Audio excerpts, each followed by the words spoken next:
Vietnam की यात्रा के लिए मन में एक अलग ही उत्साह था। यह कोई साधारण सफ़र नहीं था। हम सब 60 वर्ष से ऊपर के लोग जो पहली बार मिलने वाले थे, एयरपोर्ट पर इकट्ठा हो रहे थे। अजनबी चेहरे, लेकिन आंखों में वही चमक। एक नई दोस्ती, एक नया रोमांच शुरू होने वाला था। यह सफ़र सिर्फ मज़े और एडवेंचर का नहीं, बल्कि वियतनाम की गहरी संस्कृति को जानने और उसके दुखद इतिहास को महसूस करने का अवसर भी था। लगा जैसे यह यात्रा हमें न सिर्फ वियतनाम से, बल्कि एक दूसरे से भी जोड़ने वाली है।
Yes, so I'm very happy because everybody looks so fresh, look full of energy, ready for discover Saigon, Ho Chi Minh City.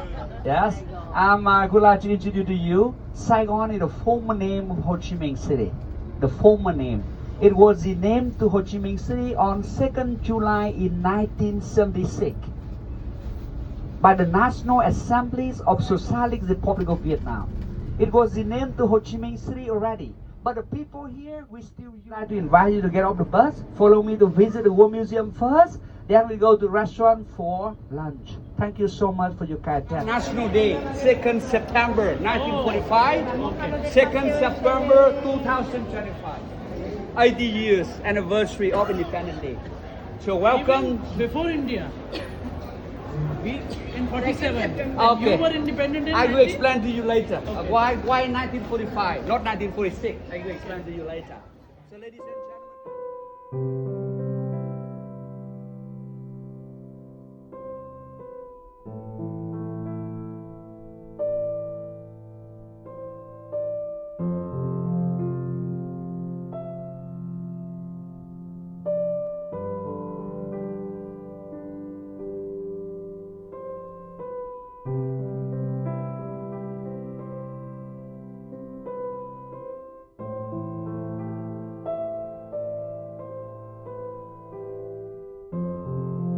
अगर आप वियतनाम घूमने जाएं और किम फुक के बारे में ना जानें, उसकी उस मशहूर तस्वीर से खुद को ना जोड़ पाएं, तो यह सचमुच एक विडंबना होगी। साल 1972, वियतनाम युद्ध। नेपाम बम से झुलसी एक नन्ही बच्ची सड़क पर भाग रही थी। वही बच्ची थी फान थी किम फुक। उसकी तस्वीर ने पूरी दुनिया को हिला दिया। दुनिया ने जाना कि नेपाम सिर्फ शरीर नहीं जलाता, बल्कि इंसानियत की आत्मा को भी जला देता है। इसी युद्ध में एक और हथियार इस्तेमाल हुआ, एजेंट ऑरेंज। यह जहरीला रसायन वनों को नष्ट करने के लिए गिराया गया था। लेकिन इसकी मार निर्दोष इंसानों पर पड़ी।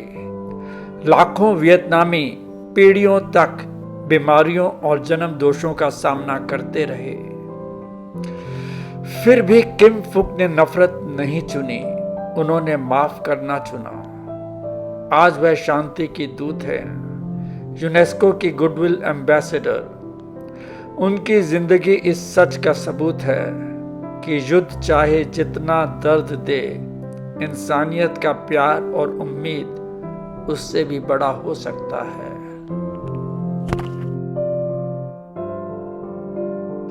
वियतनाम युद्ध के दौरान मार्च 1968 माई लाई गांव, अमेरिका सेना की फर्स्ट प्लाटून ने निर्दोष ग्रामीणों पर गोलियां चलाई। सैकड़ों औरतें, बच्चे, बूढ़े सब मारे गए। उन सैनिकों में से एक था पॉल मीडलो।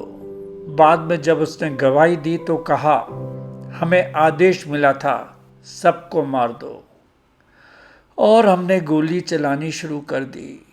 मैंने शायद 10-15 लोगों को मारा होगा। उसकी स्वीकारोक्ति सुनकर दुनिया दहल उठी। मीडलो ने माना कि उसके जीवन की सबसे बड़ी गलती वही थी।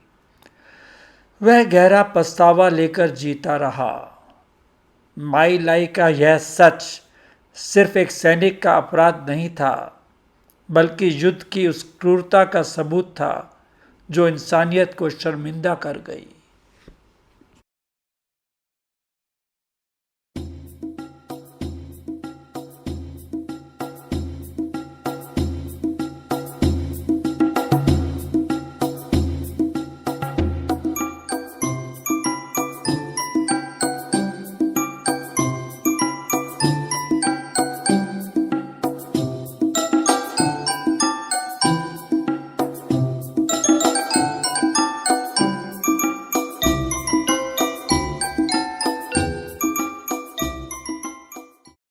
हो ची मिन्ह सिटी के बीचों बीच खड़ा है इंडिपेंडेंस पैलेस, जिसे रीयूनिफिकेशन पैलेस भी कहा जाता है। यह इमारत कभी दक्षिण वियतनाम के राष्ट्रपति का घर और सत्ता का केंद्र हुआ करती थी।